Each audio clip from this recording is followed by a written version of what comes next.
Welcome to the Resilient Mindset Podcast, an exciting new podcast by Resilience Queen, Justine Martin. Justine is the owner and founder of the Resilient Mindset, a division of the Justine Martin Corporation. Justine draws on her years of experience and knowledge consulting with clients to develop and sustain a positive mindset. Focused on igniting your passion, purpose and power, follow the Resilience Queen each week as she delves into the mind of her guests, exploring fascinating stories and inspiring journeys. JenT is a Master NLP practitioner, Master Hypnotist, transformation speaker, and more that helps create a rapid change in her clients' confidence and video communication. Jen has faced adversity in her health with 3 life-changing medical conditions, but doesn't let that define her or hold her back. She is passionate about giving Type 1 diabetes a voice and works as an ambassador for the Type1 Foundation. JenT has taken over 20 years of experience, countless hours and thousands of clients to master the tools and techniques to teach simple ways of creating greater levels of connection through video. During JenT's experience, she has developed group, online training, corporate training, and one-on-one coaching to help businesses create webinars, video content, and online programs that connect with multifaceted style of communication. She also runs a teen building confidence program to teach teens how to deal with situations that arise in life.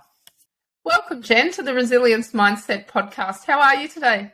I'm doing fantastic. Thanks so much for inviting me on, Justine. You're welcome. Jen and I know each other outside of the podcast, and it's about 3 years now, I think, Jen, isn't it? Probably longer. Yeah, probably. We met through a speaking course, I think was the first time we met. Yeah, pre-COVID. So, yeah, you're right. It is longer.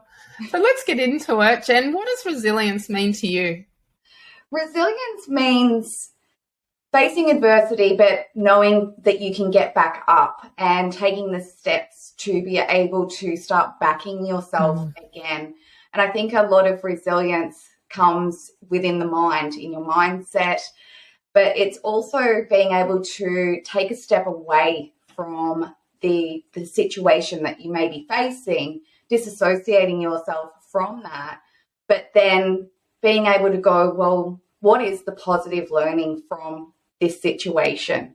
And I know that as soon as I started doing that, my whole outlook on my life changed. And I've got to thank Dr. Demartini for that. He has this statement that he will often say within his trainings and whenever he's speaking. And I remember the first time he said it, I was like, I don't believe this.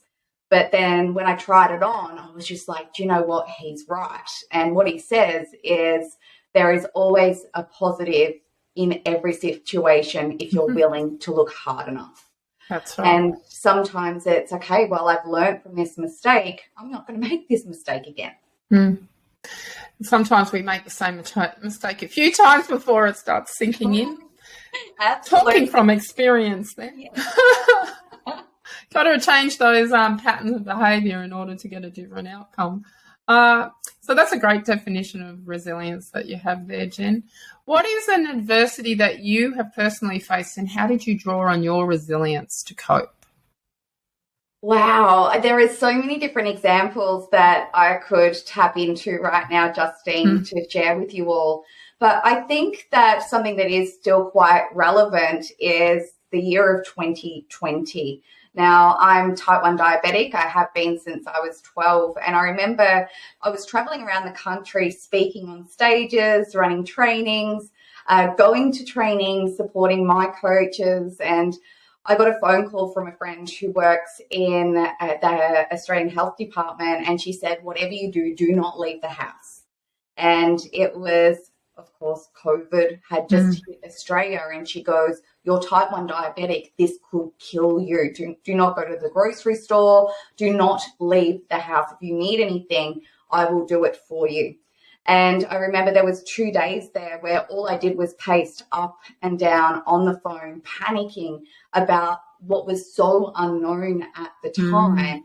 And I was in this big bubble of fear. And I'm sure some of you listening may may resonate with that when you first found out about this new unknown disease, that you did go into a state of panic. And I remember staying in that state for 2 days, and I was watching the cycle of the news over and over and over again.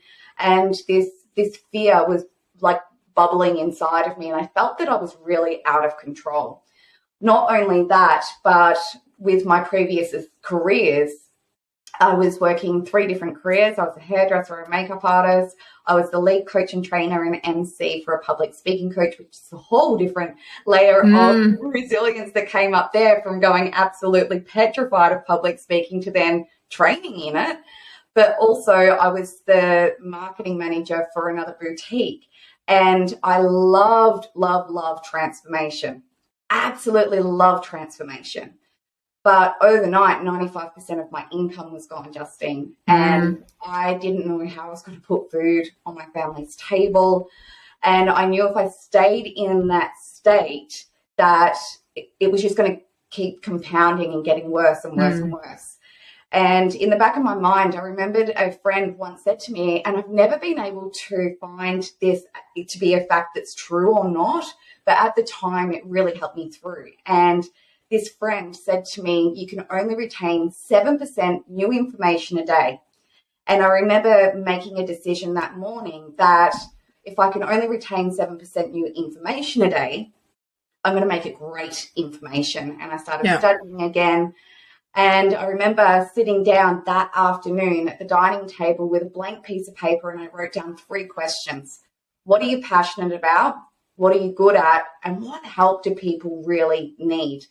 And that day I relaunched my own business, being able to help people, and especially business owners, have their message seen, heard, and felt through utilizing amazing ways of being able to present yourself on video.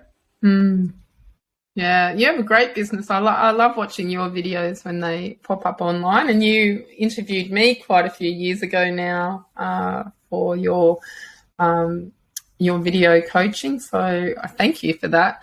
That would have to be about 2 years, I suppose, now. Yeah, I reckon it would have been. Yeah, when you just started it. Yeah, that's right.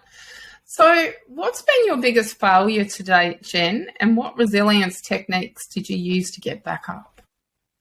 Oh, Justine, if we step back quite a few years ago, my confidence, self-worth was incredibly low to the point where I was actually on a disability pension for anxiety.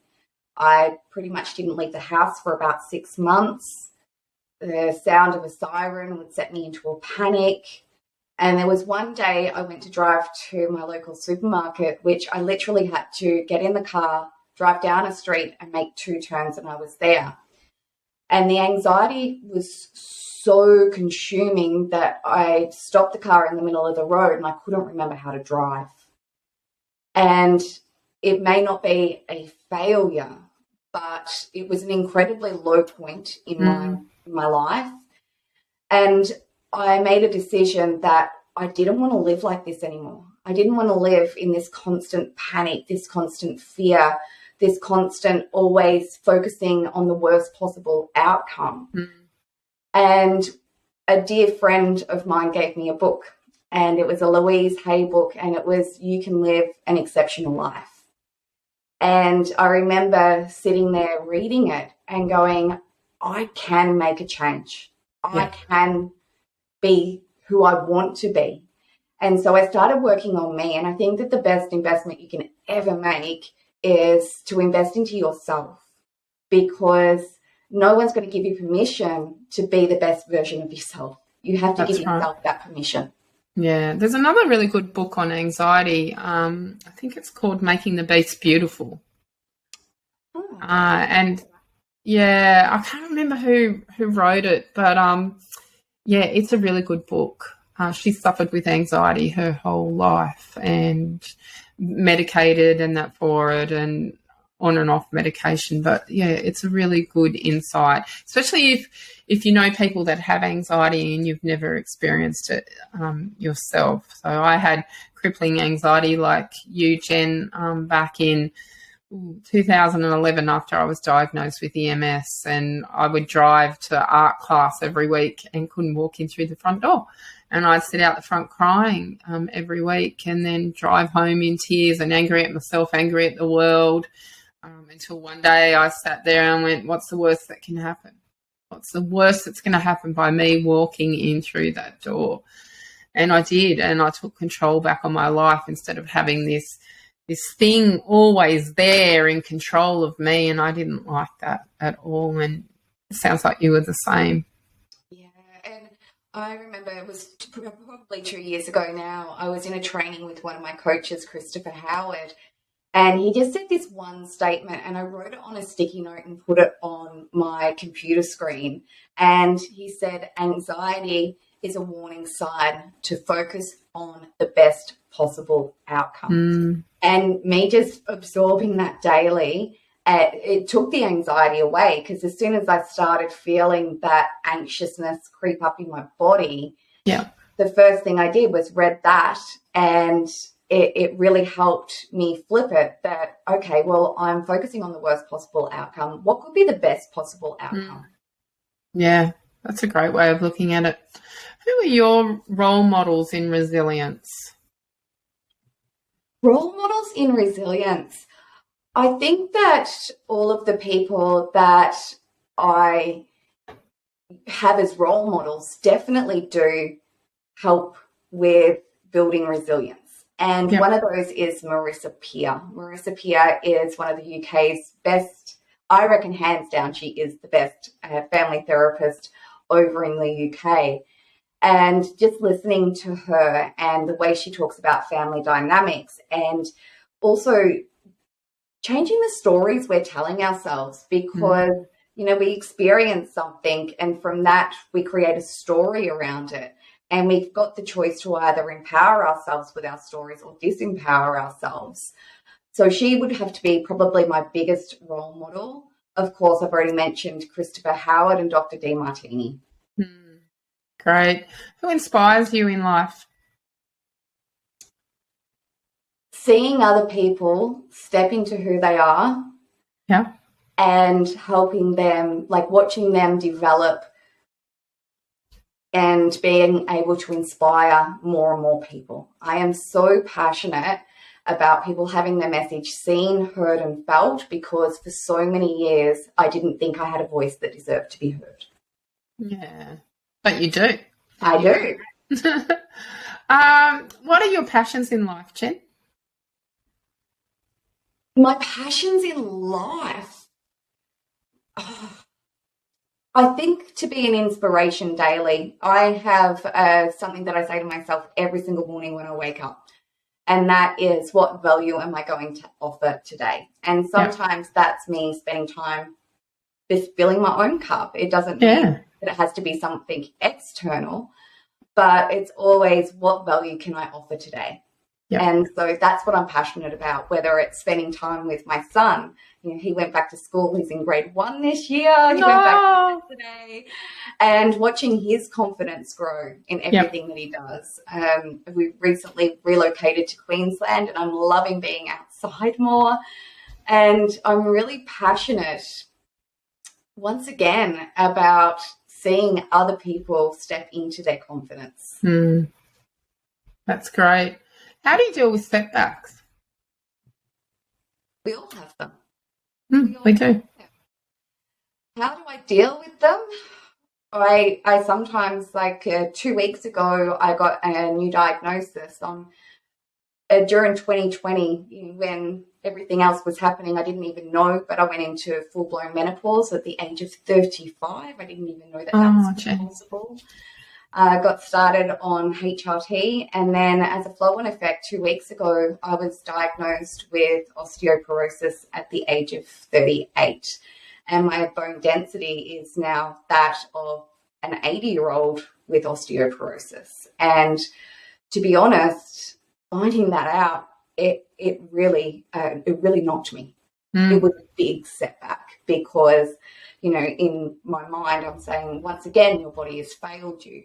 Once again, you know, I know, Justine, you would understand what that I do. Constantly. It was interesting because at the start of that week, I had already made a decision that this was the year to build fitness, not to lose weight or anything like that, but to focus on strength and fitness. So I had already made that commitment to drinking 2 liters of water a day and to getting out and exercising every day, which is something that, you know, I usually had associated a lot of pain around that. But I'd already made that decision. So finding this out, I did go into my self-talk and it was quite negative. And I let myself sit there for a few minutes. And then I decided to look for the best possible outcome from it. And that is that now I have to prioritize getting fit. I have to be healthier. I have to stop putting everyone else first when it comes to what they want to eat, but start making sure that I'm getting all of the nutrients my body needs. Yeah. And so I disassociated from the situation. Now, the worst possible outcome from that situation is I do nothing and, you know, I become a very brittle, young, old lady. Yeah. Or in a lot of pain. With broken bones and bones, yes. Yeah. Or I could use this as a defining moment where I start prioritizing fitness, health, nutrition. And so I decided to do that. Yeah. Yeah. I mean, with everything that's wrong with me, and the list is quite long there, I still prioritize weightlifting 3 days a week and going for at least 3 walks a week as well. I know, because I used to see you. Yeah. When we used to I'm still pounding the pavement. Not so much with Pansy, my sausage dog, anymore, because I think I've tired out her little legs from walking. But yeah, and I hated exercise when I was younger. I hated it, whereas now I can't live without it. And it just helps you reset. You get those good endorphins in your body, and you know that you're looking after your external shell, which will then help look after the internal bits as well. So I'm sorry to hear about your diagnosis, Jen, but I'm happy to hear that you're doing something proactive for it, because a lot of people don't. They'll sit in the corner and rock and say, why me, but not, you know, then look at, okay, what's my diet doing? What's my fluid intake doing? And what's my whole lifestyle in regards to it? So kudos to you for taking control of that, because it's not easy at all. It's all to do with what you're saying to yourself, isn't it, Justine? Yeah, it is. Yeah, definitely. And, you know, we are our own world's worst critic when it comes to it. And I was only saying this, I think it was in a podcast I did yesterday, in that I used to refer to myself as an idiot. Oh, you're such an idiot. You know, just out of jest. Oh, you're such an idiot. Oh, you stuffed that up. You're an idiot. And then I thought, hang on. I would never call anyone an idiot. Why am I calling myself an idiot and putting myself down all the time? So you're going to be really careful of the language that you speak to yourself. You know, one of my very, very first coaching clients, Justine, she used to put other people on such a pedestal, and comparison is awful when you're comparing yourself to other people, because you're only comparing the worst of the inside of yourself to the best of the outside of somebody else. But she kept saying all this negative stuff about herself. Now, she had a gorgeous daughter, beautiful in nature, just a stunning young woman. And I said, have you got a photo of her? And she said, yes, of course I do. And I was like, can you go and get it for me? And so she brought it back to the Zoom screen. And I was like, say it to the photo. What you just said to yourself, say it to the photo. And she pulled back and she got quite angry with me. Why would you want me to say that to her? I just simply said to her, if it's not okay to say it to somebody else, it is not okay to say it to yourself. Yeah. Yep. And then a lot of times we don't even realise that we're doing it. Yeah. Because we've been doing it for so long.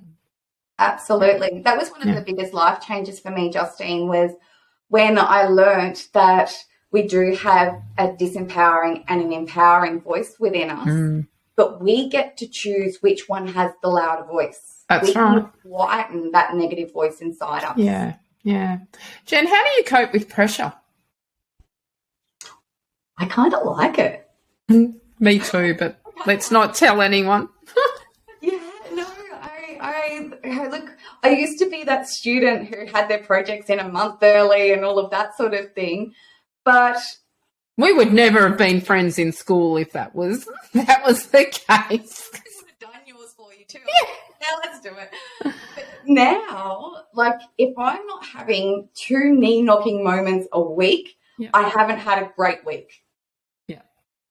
I perform so much better under pressure. I mean, deadlines. The worst thing you can say to an artist is, I'll take your time on that project. No, please don't tell me that. You'll never get it. I need a deadline, and I work to those deadlines, and I set deadlines and goals. My short, medium, and long-term goals all have deadlines. Right? Yeah. You would be the same, Jen? Absolutely. Yeah, for sure. So let me have a look at this one. What are you doing to practice self-care and personal wellness? So we've spoken about exercise and, the food that you're eating, but is there anything else that you're throwing in there as well? Every day I do some personal development, whether it's listening to a podcast, whether it's doing a training. I feel that if I'm not at my best, then I can't properly serve my clients. And so I've got to constantly be evolving and working on myself. The other thing I do is if I need that time to recharge, I have what I call, and it's probably every 6 weeks, a doona day. Now, my doona day consists of me saying to my husband, you are in complete control today. I need a day off. I need a day to just fill my cup. And it usually consists of me being in bed, doing a Netflix binge on some really, really lame series, but just taking that time out to recharge. And those are the days I usually carb load as well. And then the next day, it's amazing because I have so much more clarity, so much more energy. And I'm not suggesting you do it all of the time or every weekend, but you've got to listen to your body and go, okay, it's time to recharge. I also, I take care of my skin. I fake tan when I feel like it.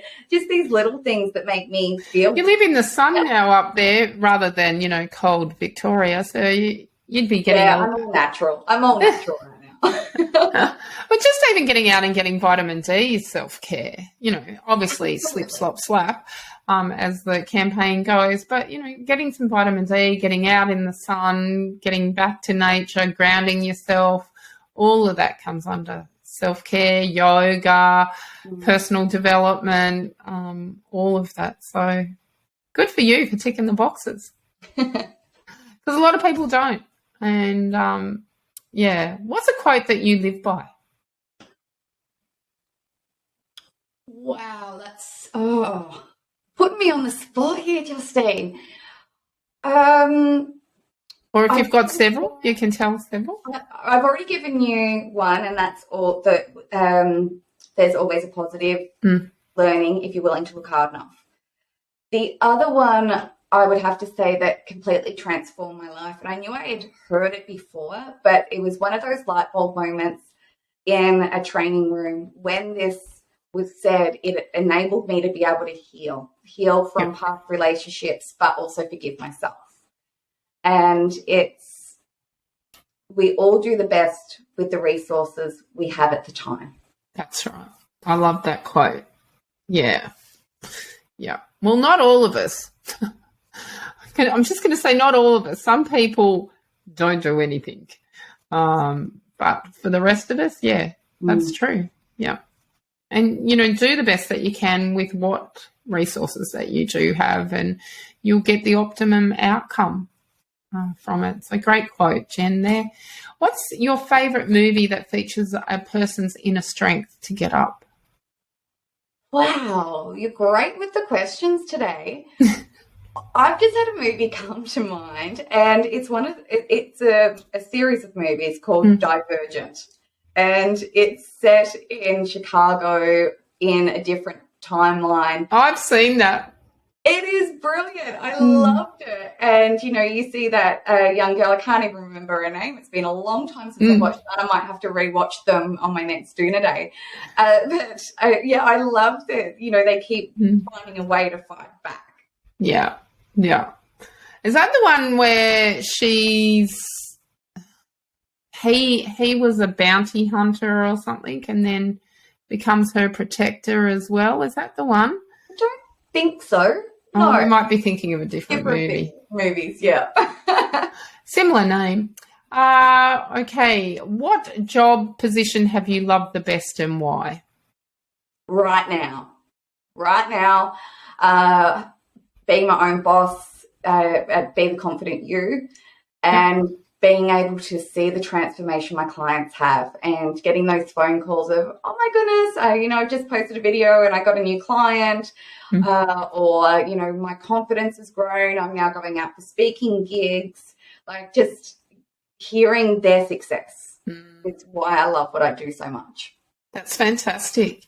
Have you faced a time where you've just been in survival mode? And how did you cope? How did you cope with that? Wow, this is a quite a big story that I'm more than happy to share, because I know that there are a lot of women who have been through something similar. When I was 23, I was 26 weeks pregnant, and I went into the hospital, and because I'm type 1, I didn't know, I was just uneducated, that there was a big link between the health of a baby and type 1 diabetes. But I didn't have the support, I didn't have the resources to get the best possible outcome. And they did an ultrasound to find that the baby was very, very unwell. And then they later found out that he also had kidney cancer. And I was sent up to the Royal Women's Hospital, which, oh my goodness, the people who work there, they're just absolutely incredible people. And I gave birth to a tiny little 900-gram little boy, and I birthed him. They handed him to me, and he took 3 breaths, and then he passed away. And that was a point in my life that I never thought that I would recover from. And, I still think about him every single day. Yeah. And that was a very, very long time ago now. But I didn't think that I would ever smile again. I didn't think that I would ever find love again. Now, through that situation, though, and I'm talking years, I'm talking so many years of getting made to go to psychologists and to relive it over and over again, to lose all of my friends, to then go through a big divorce because no one knew how to support me. Yeah. But I didn't know how to support myself either. Yeah. And I did get to a point where I did try and take my life because I couldn't see it ending, Justine. Yeah. And, I look back now and I'm like, who even was that person to be in that much pain? And that I was ready to just give up. And I'm so thankful that I did tap into some resilience, and I'm now able to talk to it from a pure place of love to hopefully help somebody else who may be feeling that low. Yeah. To seek the help that you need because you deserve it. So where did you go for help, Jen?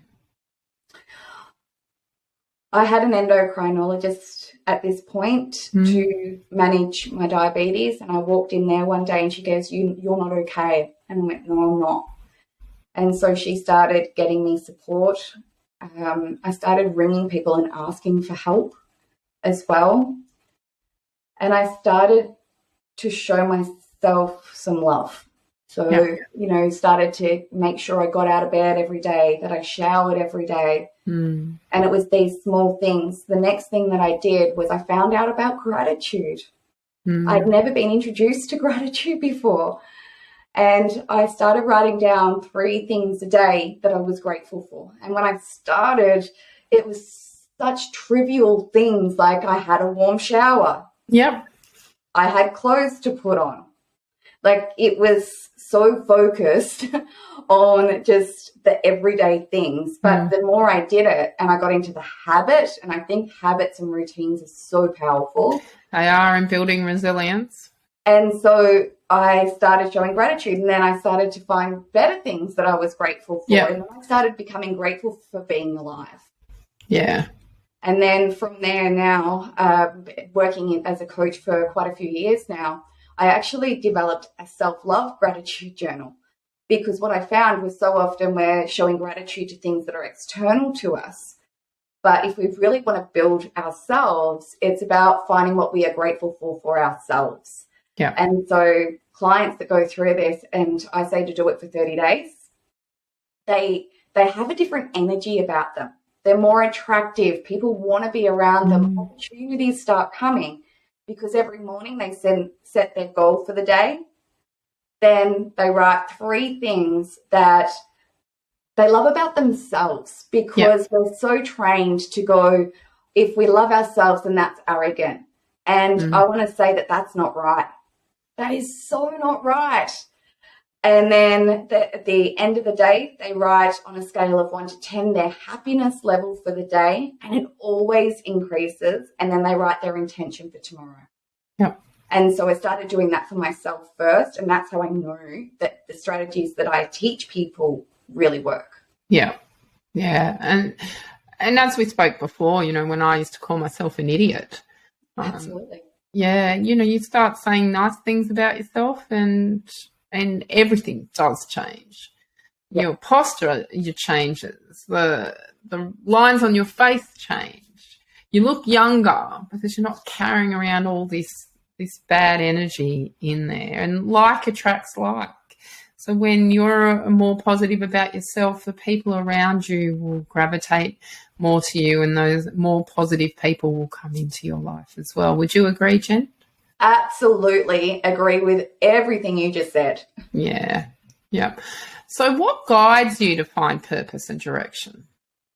What guides me? My intuition. Yep. Trusting myself, having certainty about making the decisions that are right for me, right for others, and right for the planet. Yeah. My mum used to say, he who hesitates is lost. Ooh. I like that. She used to say that all the time, especially driving. He who hesitates is lost. He doesn't know where he's going. But it's true in life as well. If you're hesitating on a goal or somewhere where you want to be in that, it's because you are lost. You haven't, mapped out where you want to go, what you want to do, and what you want to achieve in life. So that motivates me. Can you tell me the 3 most influential people in your life and how they've impacted you? Oh, my goodness. Let's start with my mum. I love your mum. Oh, yeah, you know my mum too. I do. Yeah, I'm really, really proud of my mum. My mum was a stay-at-home mum for most of our life. And then when I got old enough, she went and got herself a career, and she worked very hard in that career. And when she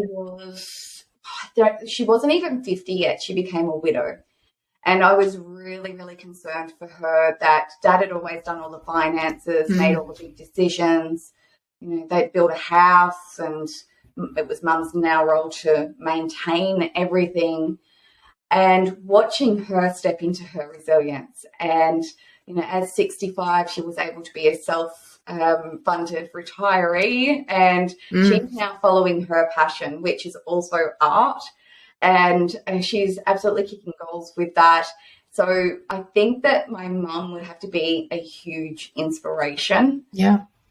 Other people... Well, you really threw me on the spot with this, because I've got so many different names pop into my head, and I'm like, I've already mentioned that person. As for inspiration, I get inspired every day from the people who are stepping out of their comfort zone. Yeah. People who are, kicking goals. Instead of being tall poppy syndrome, let's start all supporting each other, backing each other up. So I think I'm going to leave that question there, because I'm just like, everyone inspires me who's around me. That's a great answer. It's a fantastic answer there, Jen. If you could go back and give your 18-year-old self one piece of advice, what would it be? One piece of advice would probably be around self-talk. Yeah. And not settling for okay. Yep. and to tell myself that you deserve to be loved. Yeah, I can resonate with that. What are 3 books you'd recommend to my audience and why? You can make it 1 book. It doesn't have to be 3. One book?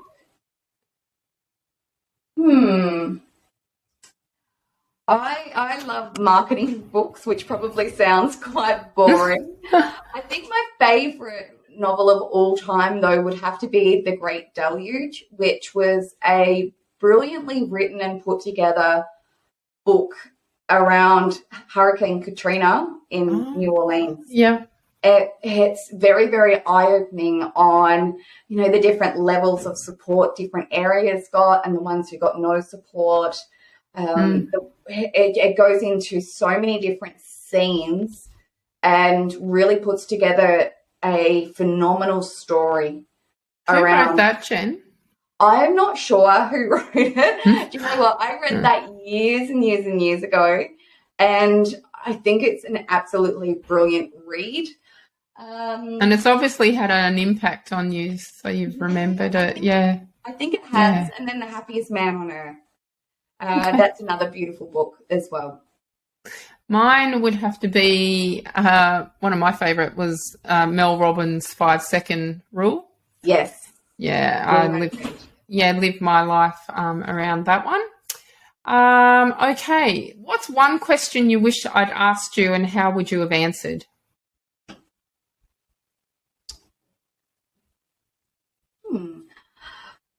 How can people build self-confidence? There you go. Okay, Jen, how can people build self-confidence? Self-confidence, a lot of it comes from, there's 3 different elements to confidence. I like to call it the A, B, C to confidence. The first is our attitude or our self-talk.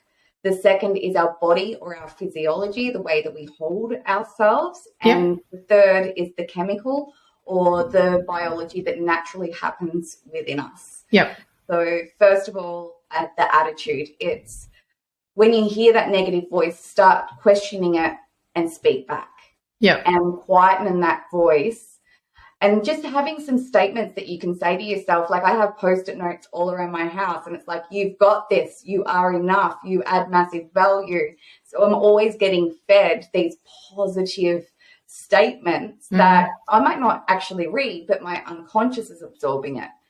Then the B, so standing strong, breathing diaphragmatically, which is from your stomach, will then support you to show up with confidence. I do a lot with clients around breathing exercises. My favorite would have to be box breathing or square breathing, where you breathe in for 4 seconds, then you hold for 4 seconds, you breathe out for 4 seconds, and you hold for 4 seconds. Yep. And that automatically sends signals to your body that you are safe, that you are calm, and it builds up your confidence muscle. The other thing with that would be exposure therapy. Like, when we're ever going to the edge of our comfort zone, it's going to be uncomfortable. That's why it's called a comfort zone. Yeah. But the more we stretch that muscle and keep building that muscle of stepping out of our comfort zone, stepping out of our comfort zone, stepping out of our comfort zone, it builds this resilience and it builds your confidence. And then, of course, the C automatically will happen as long as you're feeding yourself vitamins and healthy food, drinking water, but your body has chemical reactions to tell you that you are confident. Yeah, that's right. I mean, I get asked all the time, how come I'm so confident and how can you get up and talk in front of people? I could never do that. And I'm like, well, yes, you can. It's just a false belief at the moment that you have about yourself. Absolutely. You can definitely do that. So that's a great question I should have asked you, Jen. So thank you for bringing that one up. Okay, I've got some quirky questions for you now, some fun ones. If you won $10 million tomorrow, what would you spend it on? I'd buy a house on a canal with a jetty. I'd definitely on the Gold Coast, I'm thinking. Yeah, and probably a Tesla. I am an ambassador for the Type1 Foundation, and I know that there are a lot of Type1 parents doing it tough because their kids, they have to take time off working, cut down work at work because They need to take care of their children throughout their schooling. The school system isn't great when it comes to type 1 yet, but we are working on that behind the scenes. So I would definitely want to make a very big contribution to the Type 1 Foundation. And listen, she should have been my other inspiring person. Oh my goodness, why did I not think of her? She started this from her lounge room, this whole foundation, and she impacts thousands and thousands of lives every single day. There are 11,000 children currently living in Australia with type 1 diabetes. Wow. So I definitely want to do even more work with them. Fantastic. If you could live anywhere in the world, where would it be? And we know where this is. Yeah, right here. Actually, no, probably Japan, Kyoto. Ah, okay. Yeah. That came out of left field, that one. What was your favourite subject in school? Literature. Wow. Cool. Mine wasn't. Mine was music. I was terrible in English, which is quite ironic now that I've, written books and Amazon bestseller and that. Never ever listen to someone else's false belief is what I say nowadays, because, I was told I'd never amount to much in English, and I listened to them for quite a few years. It's just, it took technology to catch up with Grammarly and spell check and everything in order to create.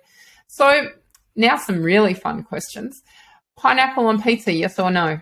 Absolutely. Yeah, I knew we were friends for a reason. Tea, coffee, hot chocolate or wine? Oh, can I pick two? Yeah, you can. Coffee, wine. Yep. Okay, how do you have your coffee? I have almond milk and strong. And red or white wine? White. What kind? Sav?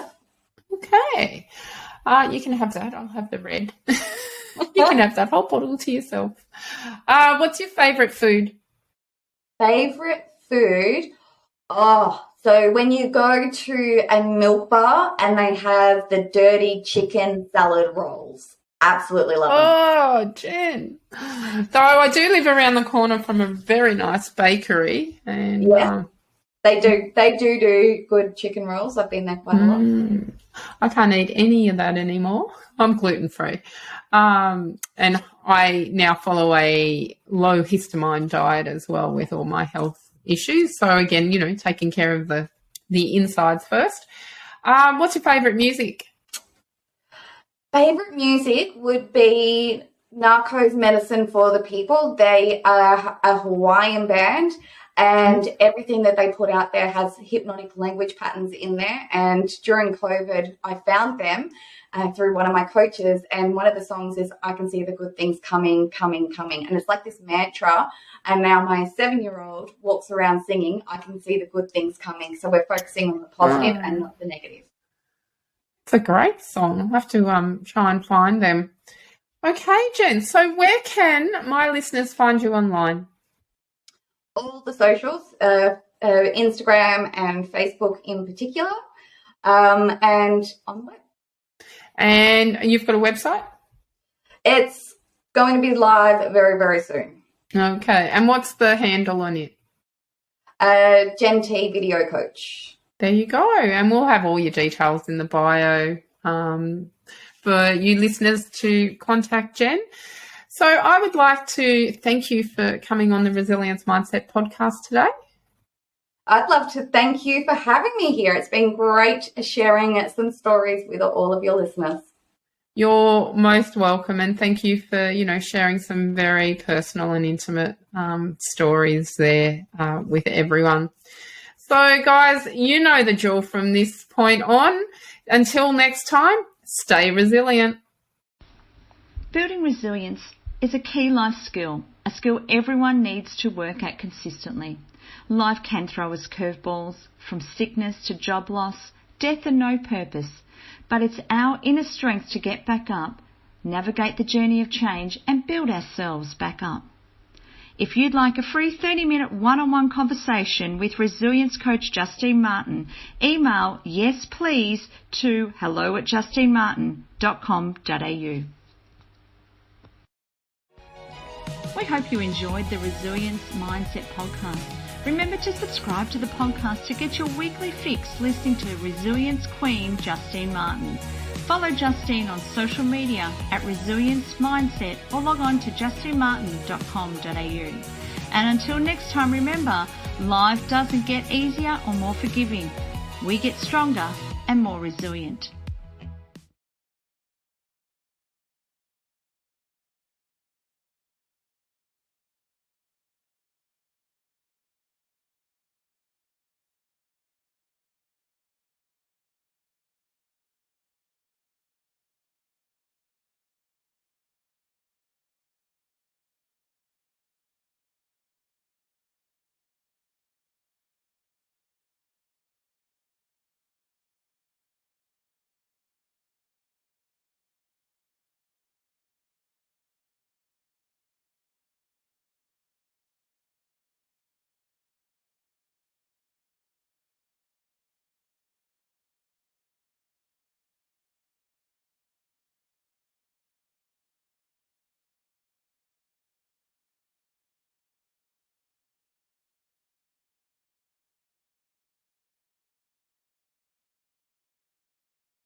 Building resilience is a key life skill, a skill everyone needs to work at consistently. Life can throw us curveballs, from sickness to job loss, death and no purpose, but it's our inner strength to get back up, navigate the journey of change and build ourselves back up. If you'd like a free 30-minute one-on-one conversation with resilience coach Justine Martin, email yes please to hello@justinemartin.com.au.